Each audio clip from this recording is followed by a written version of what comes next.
Today we're going to talk about reductions. This is something that we've done several times throughout the course, but we're going to want to take a little bit more formal look at it because it plays a critical role in some of the advanced topics that we're going to want to consider next. Just a quick overview of the next few lectures. These are advanced topics related to algorithms, and you can take more advanced courses that go into all of these things in depth. But it's important to talk about them in the context of the algorithms that we've seen to put everything into perspective. So what we're going to talk about in this lecture is called reduction. And it's a technique that we use to take the good algorithms that we know and use them effectively to build more complicated algorithms.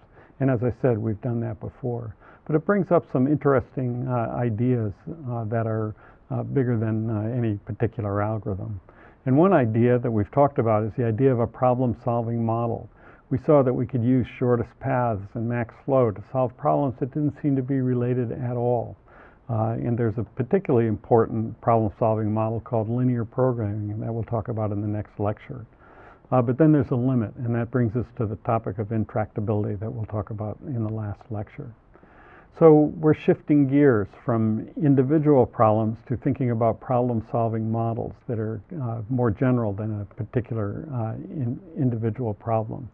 And also, as part of this, we're moving into problems that are much more difficult to solve, and not just linear and quadratic fast algorithms, but just a different scale. And we'll talk about that in the next couple of lectures. And then we're not going to really be talking that much about code for a while. It's more about the conceptual framework and where the problems that you really want to work on fit into the big picture. So our goals are, we've looked at some terrific, fantastic, very useful classical algorithms, but they fit into a larger context. We're going to encounter new problems. You want to have all those algorithms in the toolbox, but you also want to understand where they fit into the big picture. There's some very interesting, important, and essential ideas that have been developed in great depth over the past several decades. And it's important for every practitioner to have a good feeling for those ideas and what they imply. And really, by thinking about these big ideas, in addition to particular algorithms for particular problems, most people find that they're inspired to learn much more about algorithms. So by way of introduction, let's talk about what a reduction is. So this is just a big bird's eye view.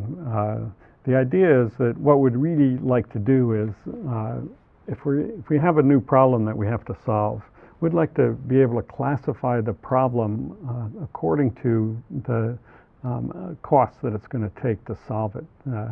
What's the order of growth of an algorithm, a good algorithm, or any algorithm to solve the problem? And we've already touched on this a little bit when we talked about sorting algorithms.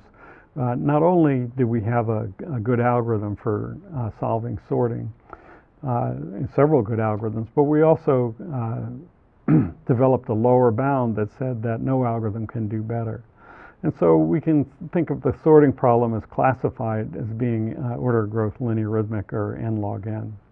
And then we saw plenty of linear time algorithms that we just examine all the data and we can get it solved. And we'd like to have more things like this. Are there algorithms that we need quadratic time to solve, and so forth. So we're going to think more about how difficult are problems to solve. That's the first idea.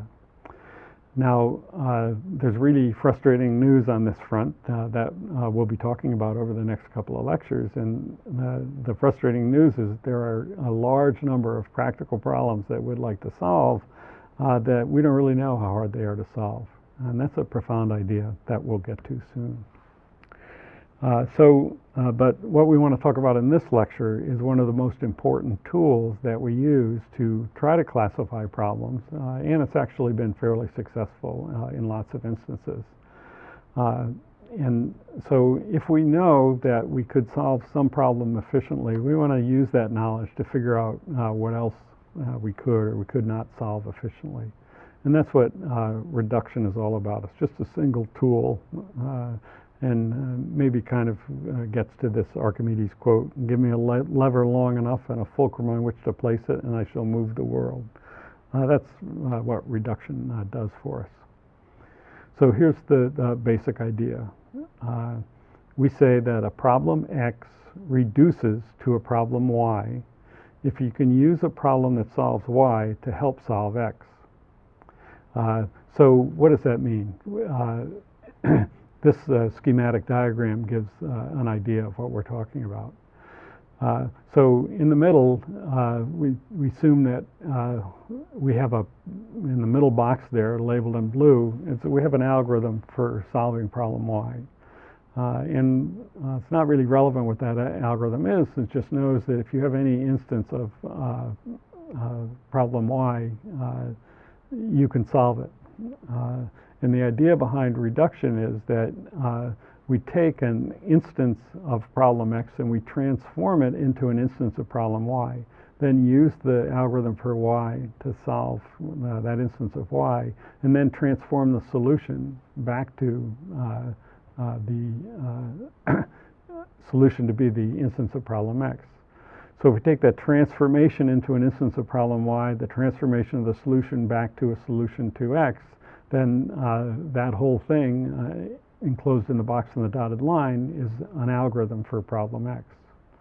And what's the cost? The cost of solving problem X is the cost of solving Y plus the cost of reduction. It's like pre-processing and post-processing for problem Y.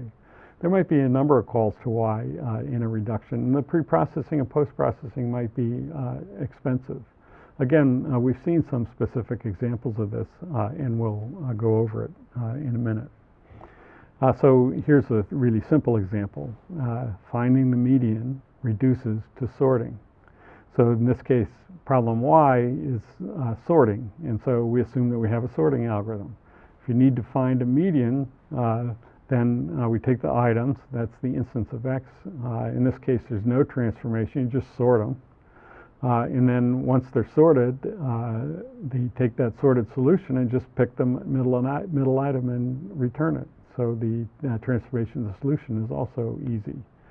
So the cost of finding the median is the cost of sorting, which is n log n, plus the cost of the reduction, which is just constant time. If you can sort, you can find the median. So finding the median reduces to sorting. So here's a second simple example. Suppose problem X is the element distinctness problem. And so that one is, you have a bunch of elements, you want to know if they're all different. An easy way to solve that that we looked at back in the sorting lectures is, again, just sort. If we assume that we have a sorting algorithm, then we take that instance of the element distinctness problem, it's just all the elements, and sort them. And then after you sort them, then you can just go through, and any items that are equal are going to be adjacent to each other. So simply make a pass through in this post-processing phrase and check adjacent pairs for equality, because anything equal is going to be right next to one another. And that gives a solution to the element distinctness problem. So again, element distinctness reduces to sorting because you can use sorting to solve it. And in this case, the cost of solving element distinctness is the cost of sorting, n log n, plus cost of reduction. This time you have to make a pass through it. So this means that we can solve element distinctness in time proportional to n log n. It could be that you could find an algorithm that doesn't use sorting to solve element distinctness, but that might be a bit of a challenge. By reduction, maybe the hard work is done by the sorting, and we get an algorithm for this other problem. That's the basic idea. As long as the cost of reduction is not too much, that's the basic idea of being able to use reduction to design new algorithms.